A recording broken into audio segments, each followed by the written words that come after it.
Are we live? Yeah, great stuff. Good evening, everybody, and good day, good afternoon, wherever you're watching from. And welcome to the Coming Home to You network. I have Jessica with me, and she has a lovely group called Voices for Success. So, Jessica, that's a very interesting name. What made you pick Voices for Success? I chose this. Thank you. Actually, thank you very much for having me here, Declan. I really My pleasure. appreciate it. I chose the name after a little while of searching and trying to find a name that suited what I wanted to achieve and the people that I wanted to touch. Voice for Success is because I was told in the past by like what was supposed to be a mentor of mine, Okay. about how I would never succeed at helping people with their voices, that I would never succeed in terms of being a voice coach and basically working with people and their communication. And this was what inspired the name, Right. because in this name, I wanted to showcase those people and the people that I'm working with, that whatever people have said in the past about you doesn't really need to be how your story ends. Yeah, exactly. Yeah. Yeah, you don't have to own it.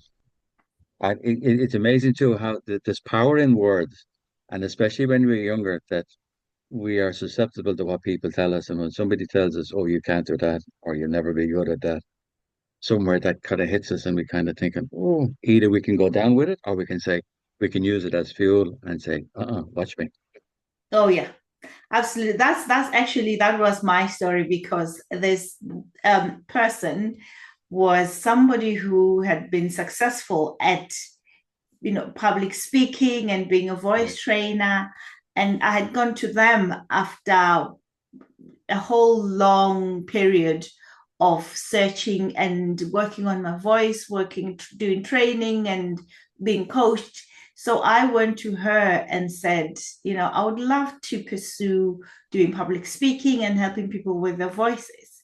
And I mean, she was having a cup of tea, and then she nearly choked on her tea, go, you know, never, it will never be possible for you. You can't do that. You can hardly speak in a meeting. So, how on earth do you think you're going to help people with public speaking when you are really bad at it yourself? Yeah. And at that moment when that was said, I thought, oh, maybe she was right, because she was in the business already. I thought, oh, maybe she's right. But on the other hand, there was another voice in my head saying, no, no. She is basically giving me, basically looking at what I'm doing and looking at it from her history and what she knows. And that should never define my present and my future. So that was a whole long, story there, where I decided, right, that's it. Whatever that she said is not going to define my future. And I'm going to take a different path. And that's what I'm going to pursue. And also, I was going to do it for all those people who have been told, no, you can't do it. And what better way as well to come from the thing, using your adversary to move it on, because I mean, you are situated ideally to help people because you've been there. You've been the person that didn't have the voice and didn't listen to people that said no, no, no, no. And you said yes, yes, yes, yes. And so I mean you're perfectly situated to help people who are in that space to recover and to find their voice. I think somewhere along the line we all need to be able to find our voice. We all need to be able to sort of connect with what's inside there and then to be able to open our voice. Oh yeah, absolutely. It is incredibly important to find your voice, own it, and go out there and use your voice. Um, Mm, I remember years and years of me sitting in meetings, in my job, and not really speaking up, because yeah, I thought my voice did not matter. I did not think whatever opinion I had was any valuable. And I always looked out to other people and think, oh, they're better. Oh, they can, they can speak a lot better. They can do this better than me. And that meant I was overlooked in a whole lot Mm. of things because I was embodying that thing of no, my voice doesn't matter. Yeah, And I took it and made it part of me and defined myself with that. And it's only when I started to free myself of those chains and shackles that now I stepped into this new world of, you know what, listen, it does not matter. Your voice matters. Your story needs to be heard. And it's so important. Whatever you say doesn't really matter. It's valuable. It yeah, is valuable. So yeah, so it's just been that journey of finding myself and really owning that space. yeah. And of course, finding your voice and opening up to your voice is just not about speaking in public or speaking to other people, but it covers every part of your life in relationships, in personal relationships, in family, in everything. Being able to stand up for yourself, and especially if you're in a situation where what you're listening to doesn't resonate with you, and rather than being quiet and being saying, say, no, oh, hang up, no, I don't agree with that, or so it's very important that we find our voice.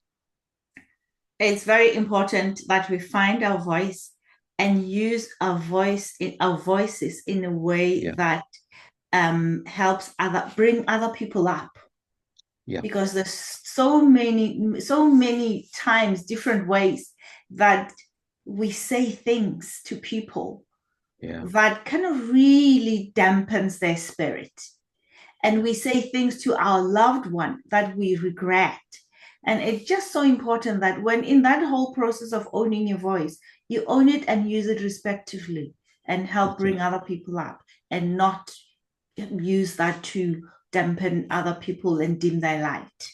Yeah, absolutely. And I suppose some people might think by owning your voice it means screaming and shouting, and it's like that's not what we mean at all. But it means really deep connecting with yourself and connecting with your spirit, so that you can voice who you are. You can stand up for your values and for your truths. Yeah, speak your truth and be respectful in doing so. Yeah, yeah. And so much we need. There's so many people out there, so many of our leaders out there who are who are in that position and are saying terrible things and putting people down and putting different countries down, and they're using the voice in a negative way. And we need more people to stand up, like you said, in a respectful manner and to say, no, enough is enough. We don't like this or we don't want this. Um, so many people in a position of power can let their mouth run away with themselves and influence people in a negative fashion. And so we need to balance that. Everybody has the power within them to stand up and say, no, this is not what we signed up for. Absolutely. I mean, I think communication is so important Mm, in our world, especially in the world that we live in now. Being able to communicate your truth yeah, and stand in your truth, whether the next person likes that truth or not, as long as you're standing in your truth and you've been respectful in that. I yeah, think being respectful is so key, because there's so many people out there who sometimes say, yeah, no, I'm a straight talker. I say my truth. I do this. And what they actually doing is being very disrespectful to the other right. person. I mean, we can all differ. We can all put a different our own arguments on the table and agree to disagree and walk away from that disagreement with everybody's um, pride and Intact. intact. Yeah, yeah, We don't need to. There's no need to be ripping each other apart. yeah, yeah, definitely. I think it's more and more so like the old way of communicating was people standing on opposite sides shouting at each other and nobody listening. And where really we need to sort of take, like you said, be respectful, take a breath and listen to what people are saying and, come from the heart and listen and think before you speak, rather than reacting in a negative way. Like I said, communication is so important. And I don't think there's enough emphasis put on communication in schools that children, that they watch the TV shows and they see how people are supposed to act in a relationship. They're all screaming at each other, and you know what you're talking about needs to be taught to people as they're young. Yeah.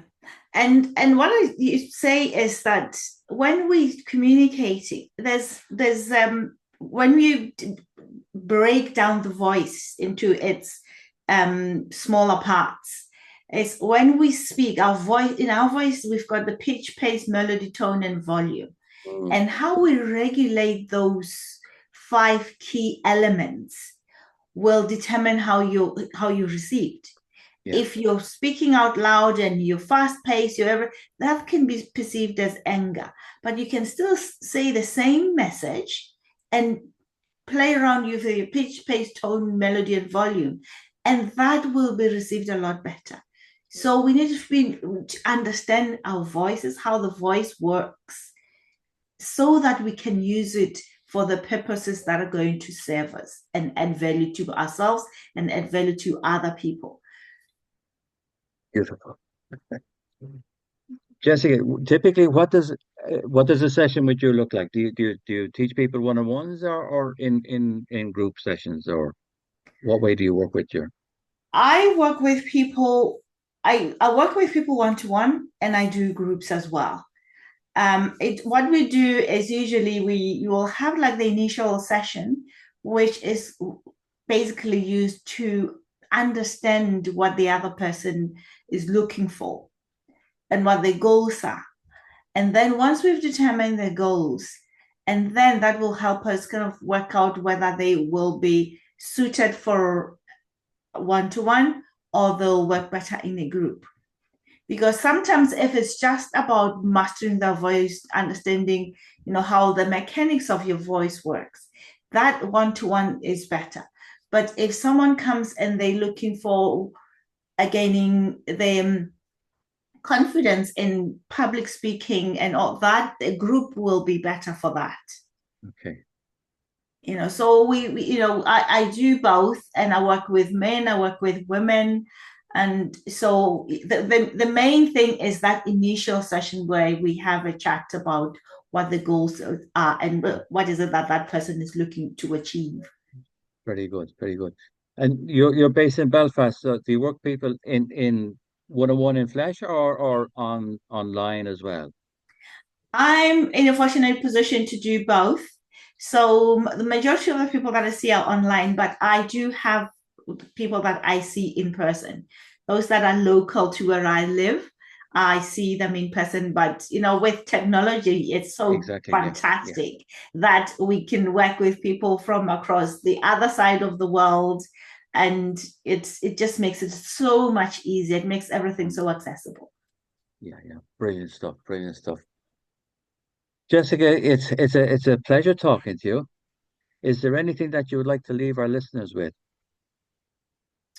Is something in specific, something to maybe make them think about how they use their voice, or to become more conscious of the way they speak or the way that they are? My what I always say to my the people that I interact with is that our voice is a gift to the world. Mm, And as a result, we need to understand how that works, the mechanics of that, so that we can gift it to the people in a way that is going to serve them and add value. brilliant. Brilliant. Jessica, you're a hive of information and you're doing such a wonderful thing. And like I said, nowadays communication is so important because so many people can get things can get lost in translation when people aren't clear or when they expect that, especially I think with the Irish way of communication is that we put a block out there and we expect the other person to be able to read between the lines, which is not a good way for communicating with people at all. Yeah. The reading between the lines never works. You just have No, to spell it out and yeah, allow that other person to make their own decision based on what you have said. absolutely, absolutely. What a what a wonderful way and what a wonderful message. So people listening, I encourage you to get in touch with Jessica and think about what it is she's saying about the importance of communication and how we use our voice. And reach out to her. And she has a lovely group there called Voices for Success. So Jessica's links will be below in the comments. So I encourage you all to reach out to her and to find out more about how you use your voice or what ways you can use your voice. Jessica, any final thoughts or suggestions for our folk? And the other thing is public speaking is an art and a science, but and that everybody can learn. We can all learn. It's not all reserved for the small few people in the world. We can all master our voices and be good at it. Brilliant. Lovely stuff. So once again, I encourage everybody, reach out to Jessica and look at our group there, Voices for Success, and see how you might be better able to use your voice. Thank you all for listening. Thank you all for showing up. Jessica, thank you very much for being here. It was my pleasure, and I really enjoyed it. Thank you very much. Thank you so much, Declan.